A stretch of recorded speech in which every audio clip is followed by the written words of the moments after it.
कृष्ण पटरानियों को जब पता चला ब्रजवासी आए हैं तो उन्होंने पूछा राधा रानी भी आई हैं? तब किसी ने बताया, बोले हाँ किशोरी जी भी आई हैं। कृष्ण पटरानियों ने अहंकार वश, अपने रूप लावण्य के प्रति अहम वश किशोरी जी के दर्शन की अभिलाषा रखी। हम त्रिभुवन सुंदर हैं, स्वर्ग की भी अप्सराएं भगवान की पटरानियों को देख करके घूंघट कर लेती हैं, इतनी सुंदर हैं भगवान की पत्नियां। श्री कृष्ण की पत्नियां श्री किशोरी जी का दर्शन करने जा रही हैं और इस अहंकार में जा रही हैं, क्या हमसे ज्यादा सुंदर? रुक्मणी आदि पटरानियां सब श्री जी से मिलने के लिए जैसे ही गईं, एक सुंदर शिविर जैसा लगा था, कपड़े का एक टेंट लगा था कुरुक्षेत्र में। जैसे उसमें प्रवेश किया, परम सुंदरी मृगनयनी कुंगराले केश, ऐसी अलकावलियां मुखमंडल पर आ रही हैं तो मानो ऐसा लग रहा है कि मानो शरद पूर्णिमा के चंद्रमा के आगे काले काले बादल घूम रहे हों। उस रूप लावण्य का दर्शन करके भगवान की अष्ट पटरानियां मोहित हो गईं, बोलना भूल गईं कि हमें कुछ कहना है, और आपस में चर्चा करने लगी, सौंदर्य तो इसे कहते हैं, हम किस बात का अभिमान कर, मतलब पहला रूप देखते ही अभिमान नष्ट हो गया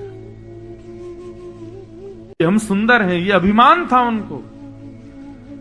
रूप लावण्य का दर्शन करके रुक्मणी आदि पटरानियों ने प्रणाम किया, हे राधिका जी हमारा प्रणाम स्वीकार करें।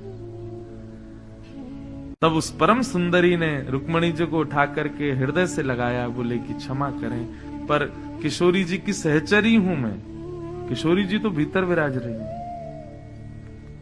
ये तो दासियों की कृपा है।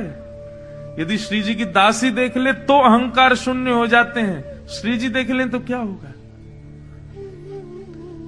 अष्ट पटरानियों में से दो पटरानियों ने तो वहीं हाथ जोड़ दिए, बोले इससे ज्यादा सुंदर हम देख नहीं पाएंगे भीतर, जिनकी दासी इतनी सुंदर है, श्री जी कितनी सुंदर होंगी, हम यही प्रणाम करें। दासी कोई देख के लौट गई वहीं से। 6 पटरानियों ने भीतर प्रवेश किया तो जो सौंदर्य बाहर देखा उससे भी अति गुना ज्यादा सुंदर प्रणाम किया, हे श्री जी हमारे प्रणाम को स्वीकार करो। उस सुंदरी ने भी हृदय से लगाया, बोले नहीं नहीं मैं दासी हूं, श्री जी भीतर विराज रहे हैं। अंत तो गत्वा रुक्मणी ही रह गई, बाकी सब तो बाहर से ही लौट गई दासियों को देख के, बोले हम देख ही नहीं पाएंगे श्री जी को। जैसे तैसे मूर्छा अवस्था रुक्मणी जी को आ रही है, इतना सौंदर्य रुक्मणी जी को लग रहा है सुंदरता की इनकी दासियों की चरण की धूली भी नहीं हूं मैं, श्री जी कैसी होंगी? पर मन में अभिलाषा है द्वारिकाधीश के चित्त में निवास करने वाली श्री जी को एक बार देखूं तो सही।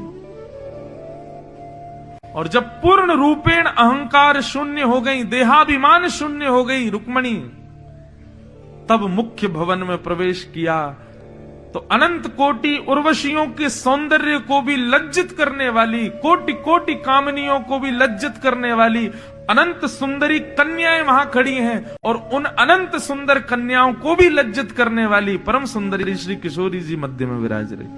रुक्मणी जी मूर्छित होकर के गिर पड़ी किशोरी जी के